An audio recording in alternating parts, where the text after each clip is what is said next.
બધો ઓલા સંતોની હારે જે સત્સંગ થયો ને એનું ફળ છે. તો હે વ્યાસજી, તમે એવું શાસ્ત્ર રચો કે લોકોને પ્રેમ થાય, ભગવાનની અંદર રતિ થાય.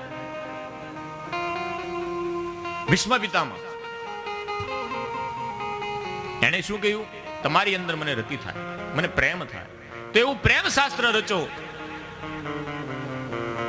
જેથી તમને પણ શાંતિ મળે અને કલિયુગના બધા જીવોને શાંતિ પ્રાપ્ત થાય. 4 શ્લોક આપ્યા. નારદજી ત્યાંથી જતા રહ્યા. નારદજીની પાસેથી ઉપદેશ લઈ અને વ્યાસજી પોતાના આશ્રમમાં ગયા. આ 4 વેદોને કંતષ્ટ કર્યા.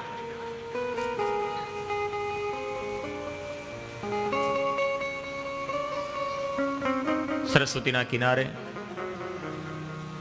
વ્યાસજીનો આશ્રમ છે. બ્રહ્મનદ્યામ સરસ્વત્યામ આશ્રમે પશ્ચિમે તટે સમ્યાપ્રાસૈતિર્પ્રોક્તમ ઋષિણામ સત્રવર્ધનમ. બ્રહ્મનદ્યામ સરસ્વત્યામ આશ્રમે પશ્ચિમે તટે સમ્યાપ્રાસૈતિર્પ્રોક્તમ ઋષીણામ સત્રવર્ધનમ. ઋષીણામ સત્રવર્ધનમ. બ્રહ્મ નદી છે સરસ્વતી. સમ્યાપ્રાસ નામનો આશ્રમ. વ્યાસજી ધ્યાનાસ્ત થયા. ચતુર્શ્લોકીઓનું મન રટણ કર્યું. હવે એનો વિસ્તાર કરવા માટે બિરાજમાન થયા. વિસ્તારે છે એને કહેવાય વ્યાસ. તસ્મિન સ્વાશ્રમે વ્યાસો બદરી ખંડ મંડિતે આચિનોપુપસ્યમ પ્રણિધ્યો મનઃ સ્વયં ભક્તિ યોગેન મનસી સમ્યક પ્રણીહિતે મલે અપપશ્ય પુરુષમ પૂર્વમ માયામ ચ તદયાશ્રયામ યયા सम्मोहितो जीवम् आत्मानं त्रिगुणात्मकं परोऽपि मनुतेनर्थं तत्कृतं चापि पद्यते. બ્રહ્મનદી સરસ્વતીના કિનારે સમ્યાપ્રાસ આશ્રમની અંદર ભાગવતજીનો વિસ્તાર કરવા, 4 શ્લોકનો વિસ્તાર કરવા માટે વ્યાસજી તૈયાર છે. હવે લખવા માટે કોણ તૈયાર થાય? હું બોલું ને કોક લખે. ગણપતિનું આરાધન કર્યું, કારણ કે બુદ્ધિના દેવ છે. વક્રતુંડ મહાકાય સૂર્યકોટિ સમપ્રભ. ગણપતિને કીધું કે તમે આ શાસ્ત્ર હું જે બોલું છું એ તમે લખતા જાઓ. ગણપતિ કે પણ 1 સેકન્ડની હું ફ્રી નહીં બેહું, શરત મંજૂર હોય ને તો લખું, નકર જય શ્રી કૃષ્ણ.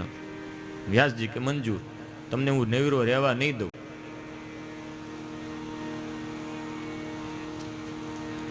તો સમ્યાપ્રાસ આશ્રમની અંદર ગણપતિને બેહાડ્યા લખવા હાટું ભાગવત. વ્યાસજી બોલતા જાય, ગણપતિ લખતા જાય. હવે બુદ્ધિના દેવ ગણપતિએ ને વ્યાસજીએ શરત કરી, તમને નવરા નહીં રહેવા દો, લખવાનું કામ હોપું, પણ હું જે બોલું ને એને વિચારીને લખવાનું, આમ ડાયરેક્ટ લખ નહીં કરવાનું. હું જે બોલું છું એને પહેલા સમજવાનું, પછી એને તમારે શબ્દબદ્ધ કરવાનું, સમજ્યા વગર નહીં. પછી એમ નહીં કહેવાનું તમારે કે તો વ્યાસજીએ કીધું તું મેં લખ્યું એમ. હું બોલું એને અક્ષરશ તમારે સમજવું પડે, પછી લખવું. ગણપતિએ હા પાડી. હવે વ્યાસાશ્રમની અંદર, સમ્યાપ્રાસની અંદર વ્યાસજીને ઘણા કામ હોય ને, આશ્રમની જે પદ્ધતિ છે એ નિભાવવી પડે. એટલે વ્યાસજી બોલતા જાય, ગણપતિ લખતા જાય. પછી વળી મધ્યાહનનો સમય થાય, વ્યાસજીને કંઈક કામ યાદ આવે એટલે 100 શ્લોક બોલે ને એટલે 1 ફૂટ પ્રશ્ન મૂકે. ગણપતિ એને સમજવામાં, માથું ખંજવાળવામાં રહે ને ત્યાં વ્યાસજી બધું કામ કરીને પાછા આવ્યા. સાયંકાળ થાય, પાછું યજ્ઞ સમિધા આદિ વીણવા જવાનું હોય, શિષ્યોને આજ્ઞા કરવાની હોય, એટલે વ્યાસજી તરત જ તે 100 શ્લોક પૂરા થાય ને 1 ફૂટ પ્રશ્ન મૂકે ને ગણપતિ માથું ખંજવાળવામાં રહે, સમજવામાં રહે ને ત્યાં વ્યાસજી બધું કામ કરીને પાછા આવીને ગોઠવાઈ જાય, જ્યાં ગણપતિ લખી રહે. એટલે વ્યાસજી એ જે કાંઈ લખ્યું ને ભાગવતના શ્લોકો એને સમજવા અઘરા છે. ગણપતિ માથું ખંજવાળે છે તો આપણે થોડી કાળા માથાને માનવી છે. તેવા ફૂટ પ્રશ્ન છે ભાગવતજીની અંદર. દિવ્ય શાસ્ત્ર છે, 18,000 શ્લોક, 335 અધ્યાય, 12 સ્કંદ, 1.5 લાખ એવા અક્ષર, એવું આ દિવ્ય સંહિતા વ્યાસજીએ સમયાપ્રાસની અંદર પ્રારંભ કરી લખવાનું શરૂ કર્યું. ચાલો આપણે પણ આ દિવ્ય ભાગવતનું શબ્દશઃ દર્શન કરીએ. ભાવશે, સૌને આવડે છે. ધોળ છે ભાગવતજીનો આંબો. આંબો અખંડ ભુવન માથી ઉતર્યો, આંબો અખંડ ભુવન માથી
બરસી ગયે ભાઈ તબજી સુખાય. આનું મૂળ કેવું? હજડ. આંબો તો એવો જ હોય ને, મૂળ જેના હજડ ન હોય ઝાડવું પડી જાય. આ ભાગવતનું મૂળ કેવું? હજડ. વ્યાસજી ને મળ્યું ડાયરેક્ટ નથી મળ્યું. સૃષ્ટિના આરંભમાં નારાયણે બ્રહ્માને આપ્યું, બ્રહ્માએ એના પુત્ર નારદને આપ્યું, નારદને 4 શ્લોકો વ્યાસજીને આપ્યા, વ્યાસજીએ એનો વિસ્તાર કર્યો.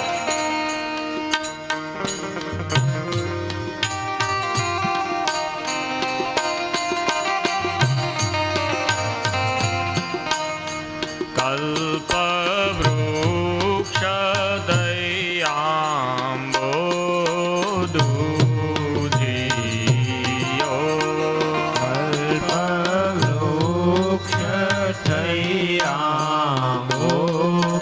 દૂધિયો, એની 14 ભુવન માછે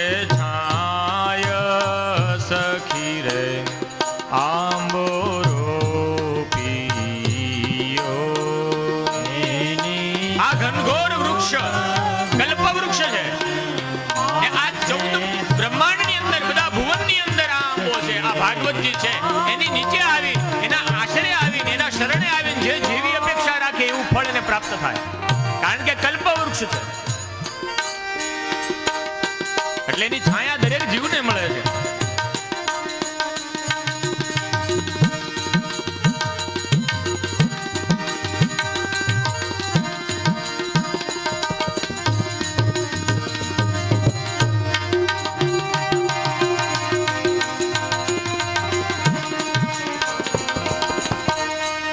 અવતરણ 43 ના આંબે ઝુમખા.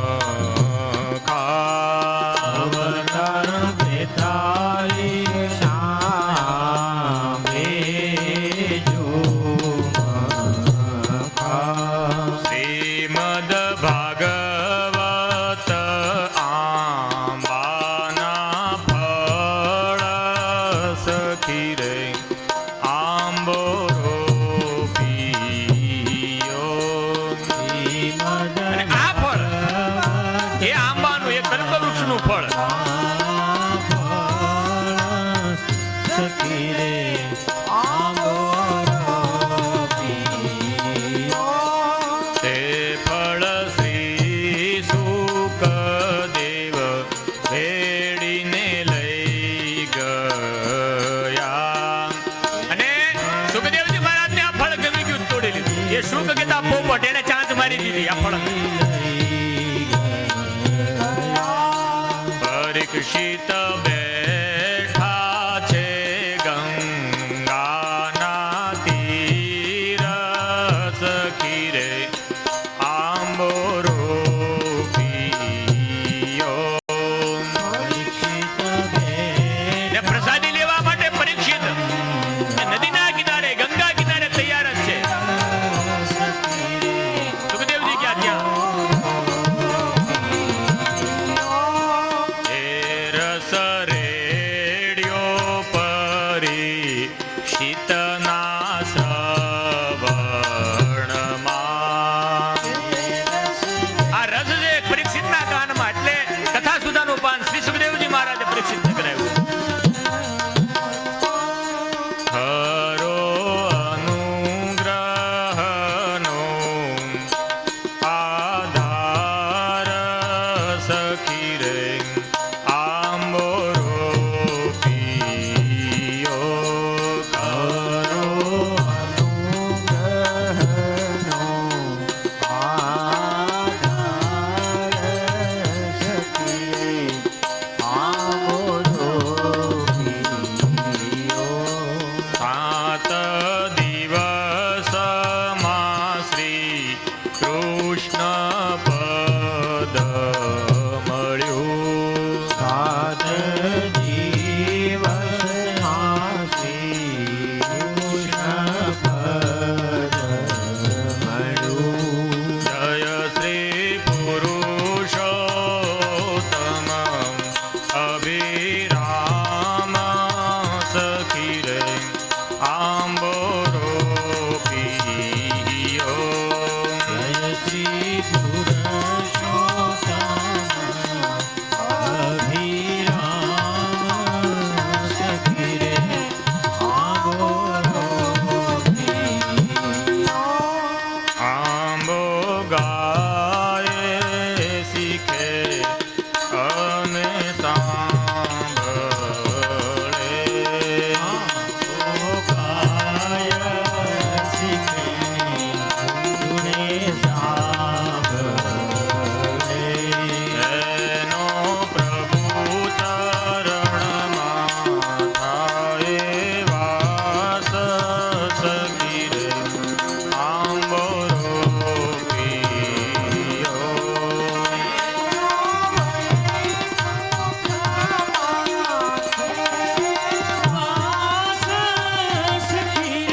આ રસ છે.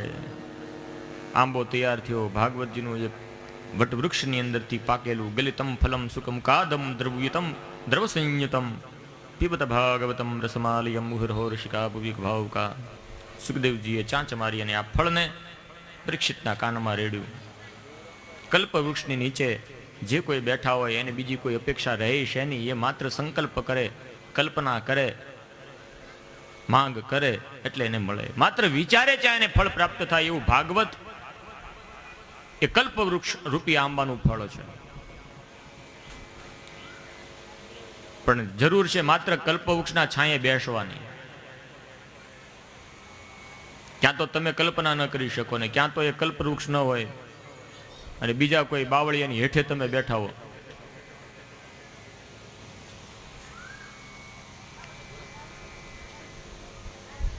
કલ્પવૃક્ષ હોય તે આપે આપણને ઈચ્છિત ફળની પ્રાપ્તિ થાય.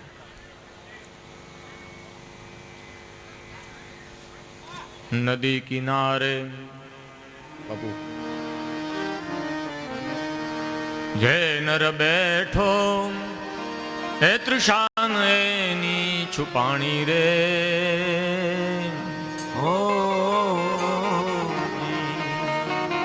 આ ચાના ઘૂંટડા પીવો છો ને યાદ રાખજો. કથા મંડપમાં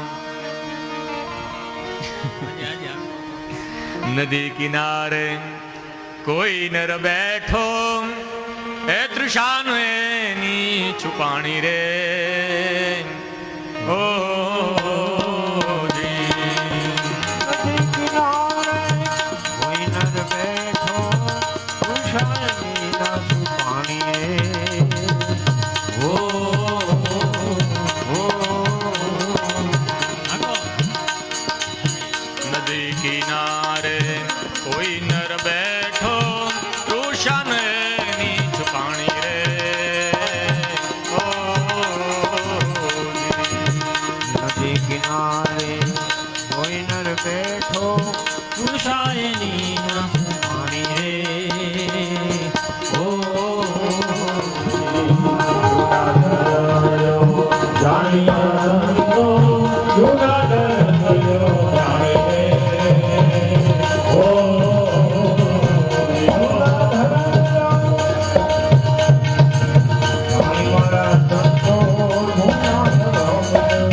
જાણી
સદગુરુ સેવે.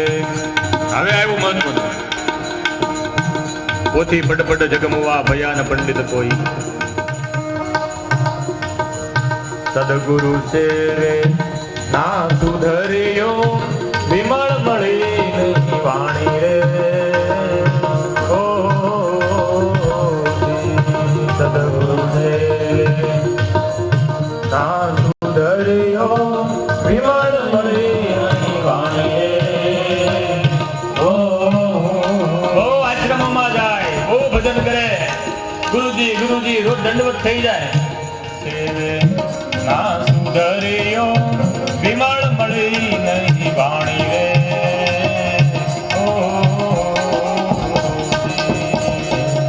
સદગુરુ સેવે ના સુધર્યો. ભાગવત સંપૂર્ણ તૈયાર થયું. વ્યાસજીએ કલમ ભાગવતની અંદર મૂકી દીધી. હવે કાંઈ લખવાનું બાકી રહેતું નથી. એવો પૂર્ણ સંતોષ વ્યાસજીને થયો. બદ્રિકાશ્રમમાં બોર ખાઈને તપસ્યા કરી એટલે બાદરાયણ કહેવાના. વ્યાસજીએ વેદોનો વિસ્તાર કરવા માટે વ્યાસ કહેવાના. પારાશર્ય અને સત્યવતીથી ઉત્પન્ન થયા માટે પારાશર્ય કહેવાના.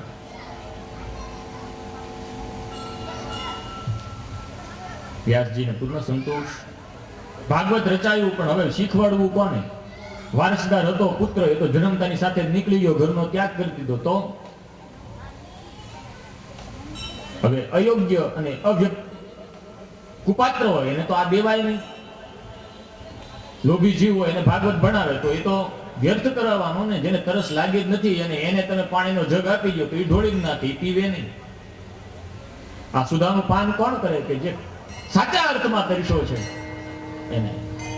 પાત્ર હોય એને અપાય. જે પાત્ર નથી એને કેમ આપવું? તો એ તો એનો વ્યર્થ થાય, એનો વ્યય કરે. તો પાત્રને શોધે છે વ્યાસજી. અને એક જગ્યાએ દ્રષ્ટિ સ્થિર થઈ વ્યાસજીની. કોણ? તો મારો દીકરો પાત્ર છે પણ હાજર નથી.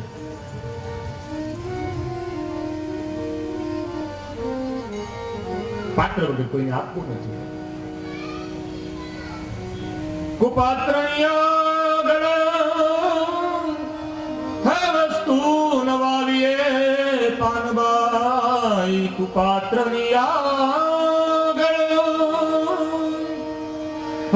વસ્તુ નવાવીએ પાનબાઈ.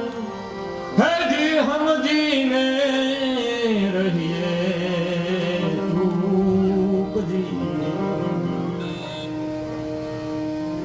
મર રે આવી રે ધનનો હજી ડગલો કરે રે મોટો. મર રે આવી રે ધનનો હજી ડગલો કરે રે મોટો. હજી ભલે ને હોય મોટો એ ભૂપજી. પૈસાનો ઢગલો કરી દે કે બર બાપા અમારે ઘેરે આવીને ભાગવત કરો, ન્યા વાંચજો, બીજા કોઈને એન્ટર નહીં, હું તમે બે, તો મજા આવે બર બાપાને? હું લઈ જા તારા પૈસા. એ તો જે પાત્ર હોય ન્યા આપે. વ્યાસજીને ચિંતા થઈ, મારું પાત્ર કે કાંઈ નહીં, પ્રયોગ કરું. વ્યાસજીએ વિચાર કર્યો. એના શિષ્યને ભાગવતના શ્લોકો આપ્યા કે છોકરાઓ જાઓ, આ શ્લોકો ચૂંટી ચૂંટીને આપ્યા ભાગવતમાંથી, ગોતી ગોતીને એના શિષ્યોને. બાળકો જાય સમિધ વીણવા માટે, જંગલમાં લાકડા વીણવા માટે, કાષ્ટ અને પુષ્પ વીણવા માટે. આખો શ્લોક ગાતા નહીં. કોઈ તમને એમ કહે ને કે આખો ગાવ તે જ ગાવાનો, નકર અડધા અડધા શ્લોક ગાઈ ગાને તમારે લાકડા વીણવા, કાષ્ટ વીણવા. હું જોઉં આ શાસ્ત્ર એનો પ્રભાવ કેવો છે. એટલે સેમ્પલ, જસ્ટ ટ્રાયલ માટે સેમ્પલના શ્લોકો ચૂંટી ચૂંટી એના શિષ્યને વ્યાસજી આપ્યા. ને વ્યાસ શિષ્ય જંગલમાં વનમાં સમિધ વીણવા જાય, ફૂલ વીણવા જાય, ધ્રુવા, આંકડો, ખાકરો, ખેર, ખીજડો, બેડો, ઉમરો, દ્રવ્ય સમિધો આદિ વીણવા જાય, પુષ્પત્ર એકત્રિત કરવા જાય, ફૂલ લેવા જાય અને અડધા અડધા ભાગવતના શ્લોકો ગાય રાગમાં સસ્વર. વ્યાસજીને ખબર છે મારો દીકરો ક્યાંક આવડા સાંભળશે ને એટલે તરત આવ્યા વગર નહીં રહે, તરત પૂછ્યા વગર નહીં રહે. નવું વર્ઝન આવ્યું છે વ્યાસજીનું, નવું વોલ્યુમ. એટલે જે રસિક હોય ને એને તો આકર્ષે, આ શ્લોક ખેંચે. વ્યાસજીની આજ્ઞા લઈ શિષ્યો દરરોજ જાય વનમાં સમિદાદી એકત્રિત કરવા માટે. અને વ્યાસપુત્ર શ્રી સુખદેવજી મહારાજ વનમાં જ છે. અને સંસારની હારે કઈ લેવા દેવા જ નથી. વનમાં કંદમૂળ ખાઈને પોતાનું નિર્વાહન કરે છે. વસ્ત્ર દી કઈ ઉપાધિ છે નહીં. નગ્ન દિગંબર દ્રેષ્ટ વર્ષ સુકુમાર પાદ વનની અંદર વિચરણ કરે છે. ભગવાનનું નામ લે, નિરાકારને માનવા વાળા ભગવાન, એનું આરાધન કરે. સગુણના ઉપાસક નથી. શ્રી સુખદેવજી મહારાજ તો નિર્ગુણ નિરાકારને માને. પણ વ્યાસજીએ ભરોસો દેખાડ્યો આ ભાગવતમાં કે ગમે એવો નિરાકારને માનવા વાળો હોય તો પણ આ શ્લોક સાંભળીને સગુણ સાકારને માનશે. એટલે શિષ્યને શ્લોક ભણાવ્યા. શિષ્ય ગયા સમિદય એકત્રિત કરવા અને સ્વસ્વર ભાગવતજીના શ્લોકોનું ગાયન કરે છે. ભાગવતની રચના થઈ ગઈ. હવે ભાગવતનો વક્તા તૈયાર થાય છે, એની કથા છે. મરહાપીડમ નટવરવપું કર્ણયો કર્ણિકારમ બિભ્રદવાસં કનકકપિશં વેદયંતિં ચ માલં.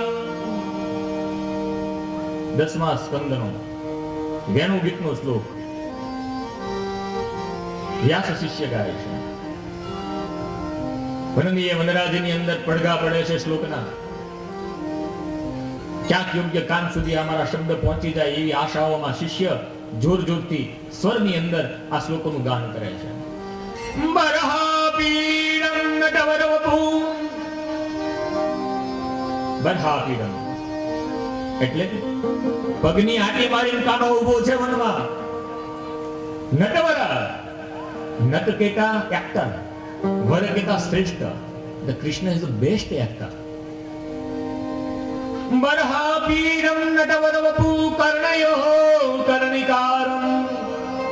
કર્ણયા દ્વિવચન, કર્ણિકારમ પુષ્પ એક વચન.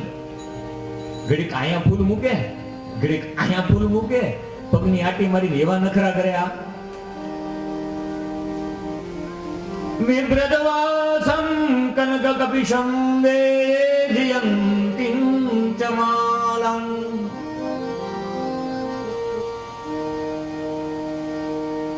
ગળામાં વિજયંતી માળા ધારણ કરેલી છે. 5 ફૂલ ભેગા કરીને જે ગુચ્છ બનાવે ને એની માળા, વિજયંતી માળા.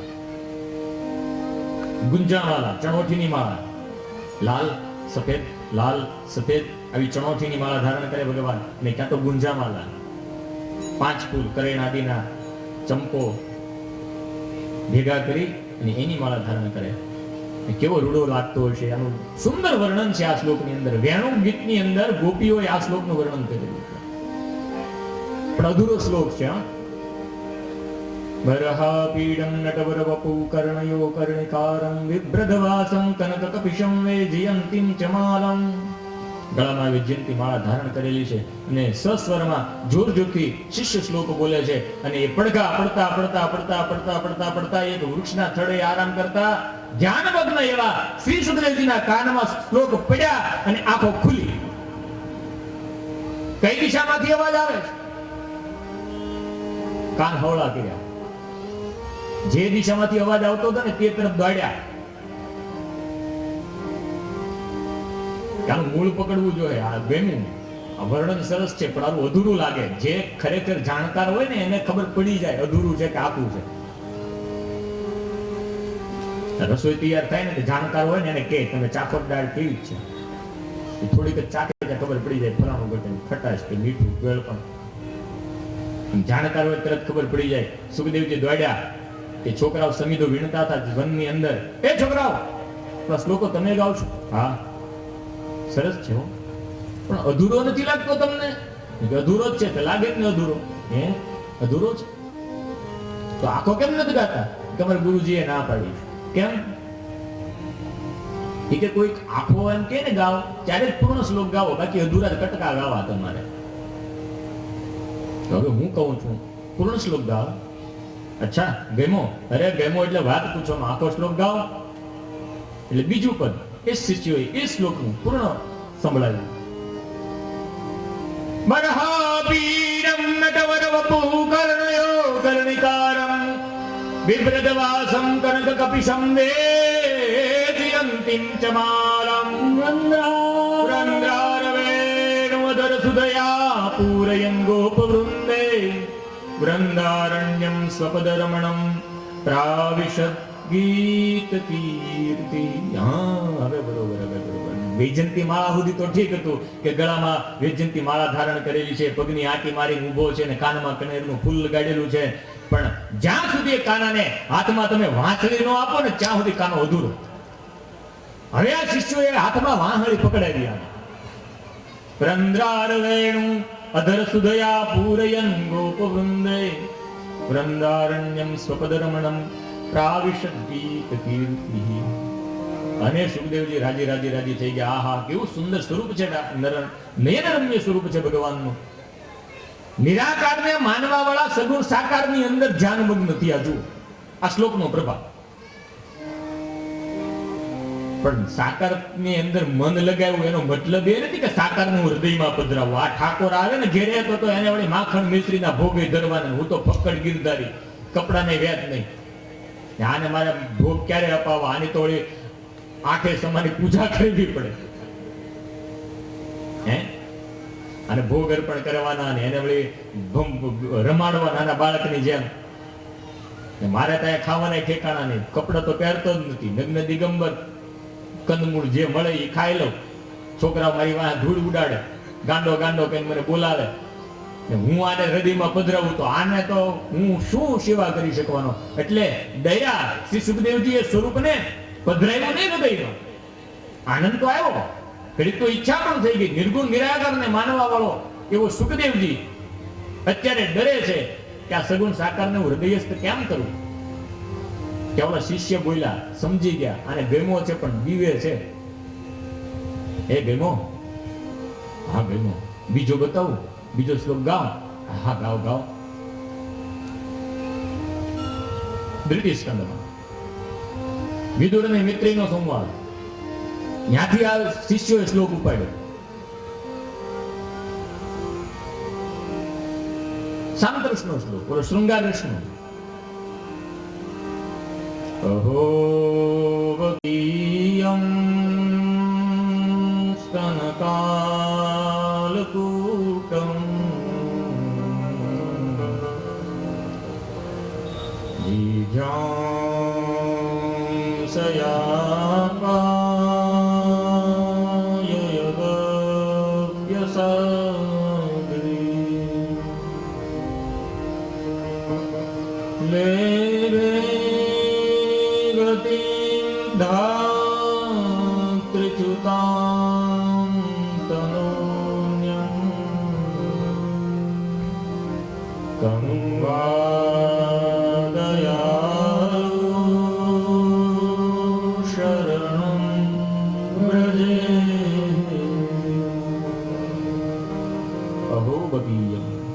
બકીયમ કિમ બકાશ્ય ભગીની ઇતિ બગી. બકી કોણ? પૂતના. બકાસુરની બેન બગલી કોણ? પૂતના. શ્લોકનો ભાવાર્થ છોકરા સમજી ગયા હો કે આને ગમ્યો ને તો આ ગમશે. આપણે બીવે છે ને આ હૃદયમાં પધરાવતા આ ફક્કડ ગિરધારીને હમણાં જો વેન ન કરાવું ને તો અમે શિષ્ય હાચા નહીં વ્યાજ દે.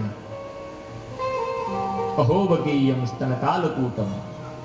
એ સ્તન ઉપર 20 ચોપડીને મારવા આવી કાનાને. થને 20 ચોપડી. બકી પૂતના. કૃષ્ણએ આ વિષપાન કર્યું અને એને કેવી મુક્તિ આપી? જેવી મુક્તિ યશોદાને મળે ને એવી મુક્તિ ઓલી મારવા આવી હતી ને એવી પૂતનાને આપી. એટલે આ દયાળુ કેવો? અહોબકીયમ સ્તનકાલકૂટમ જિદાંશયાપાદપ્યસાભી લેભે ગતિમ ધાત્રી. ધાત્રી કેતા માં. માને જેવી ગતિ આપવાની હોય એવી ગતિ આણે ઓલી મારવા આવી હતી ને એને આપી. ને એ ફકડ ગિરધારી તું બીવે છો, પધરાવી લે હૃદયમાં, આતને માફ કરી દે. તું નહીં ધરી દે તો કીડીક વાર લાગી જાય, ભોજન નહીં અર્પણ કરે, માખણ મિશ્રી નહીં અર્પણ થાય ને તો આ કઈ ગુસ્સે નહીં થાય, એ લેટગો કરી દે. એવો તો આ દયાળુ છે. તંવા દયાલુ શરણમ વ્રજેમ. અને આ શ્લોક સાંભળ્યો અને સુખદેવજી એ શ્લોકને સાંભળતા જ ભગવાનની એ જે મૂર્તિ સાષ્ટાંગ તૈયાર થઈ હતી નજરની સામે એને હૃદયસ્થ કરી. ઓલા શિષ્યને કહે, આ કયા શ્લોક છે, કયા શાસ્ત્રના છે?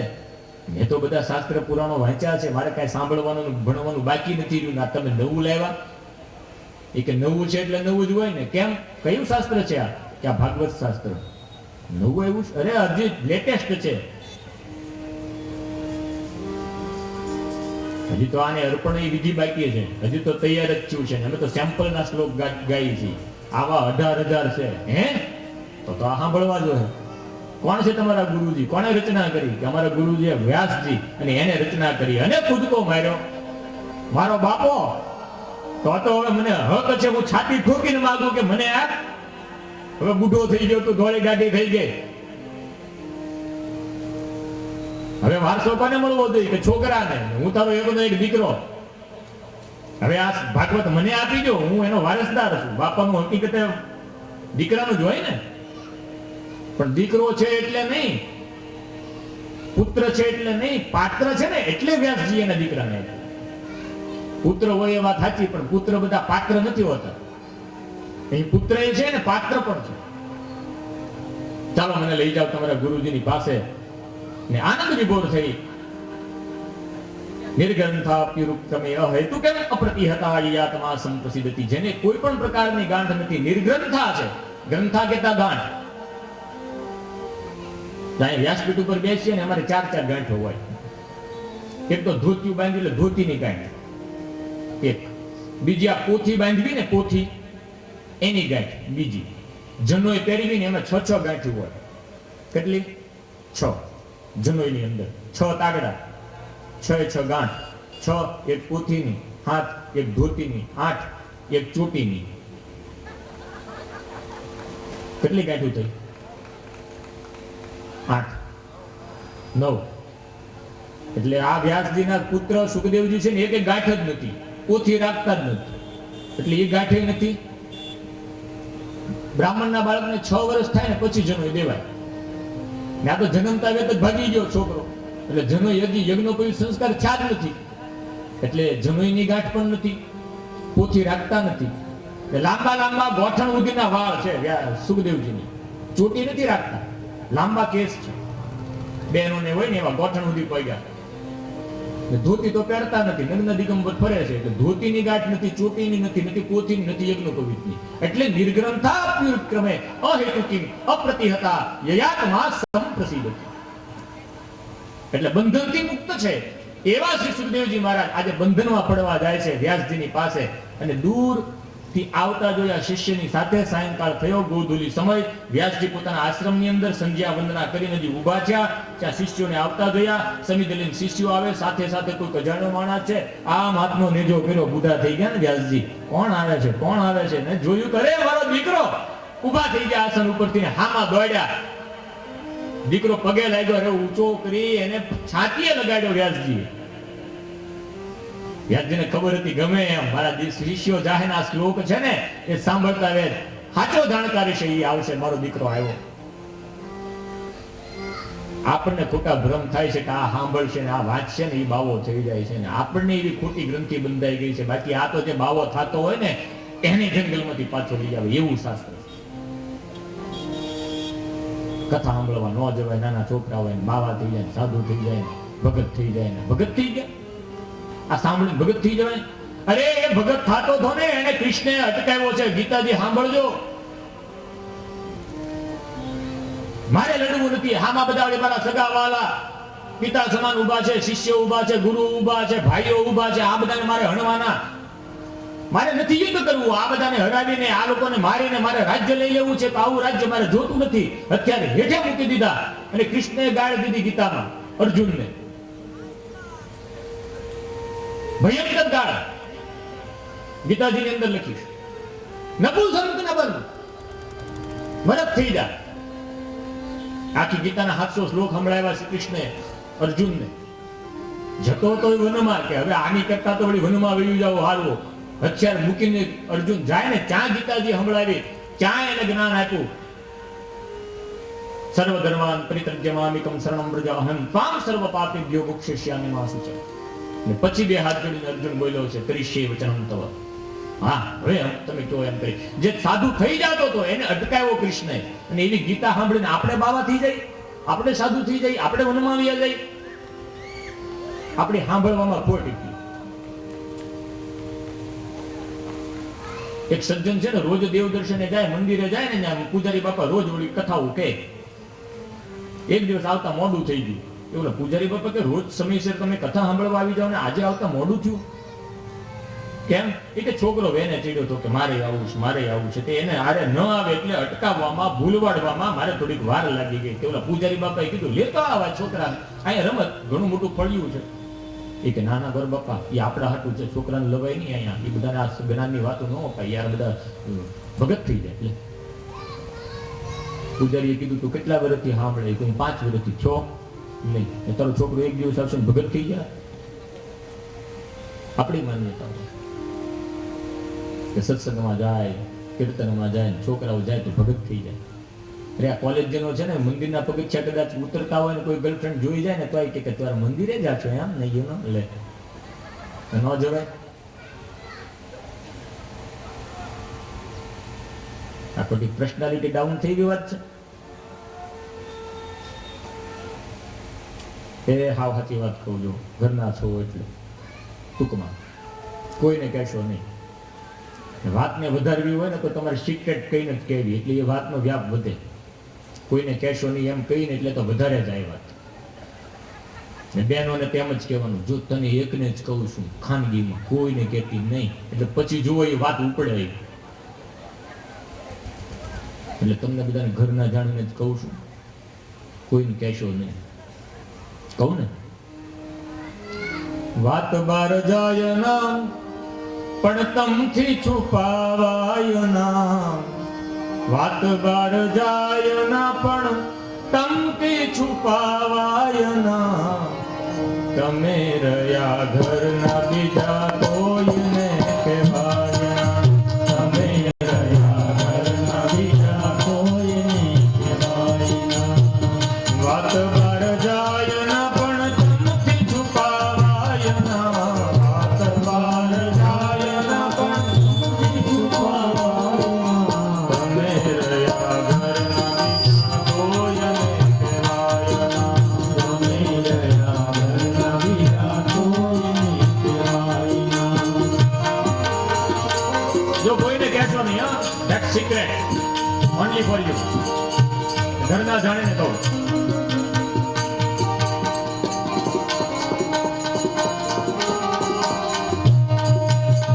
જગતમાં એવો કોઈ દાખલો બતાવો. જગતમાં એવો કોઈ દાખલો બતાવો. દુનિયામાં એવો કોઈ દાખલો બતાવો. દુનિયામાં એવો કોઈ દાખલો બતાવો.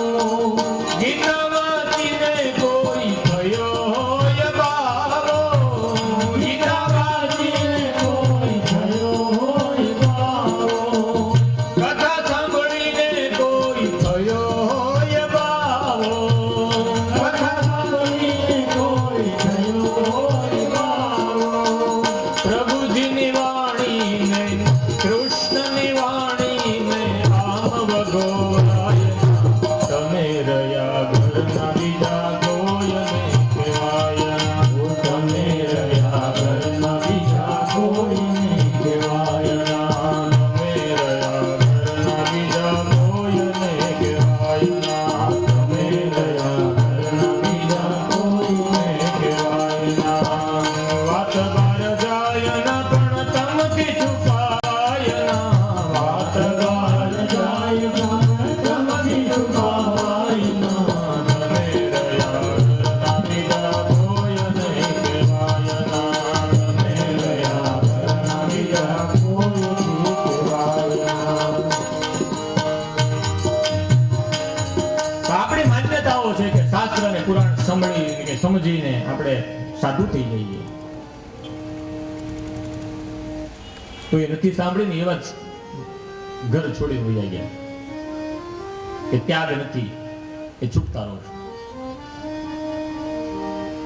એ તો જે સંસારનો ત્યાગ કરીને વનમાં વયો ગયો હતો ને એ આ શ્લોક સાંભળીને ઉલટાનો આવ્યો ખેંચાઈને ને એને સાંભળવા વાળો ઘર છોડી દે.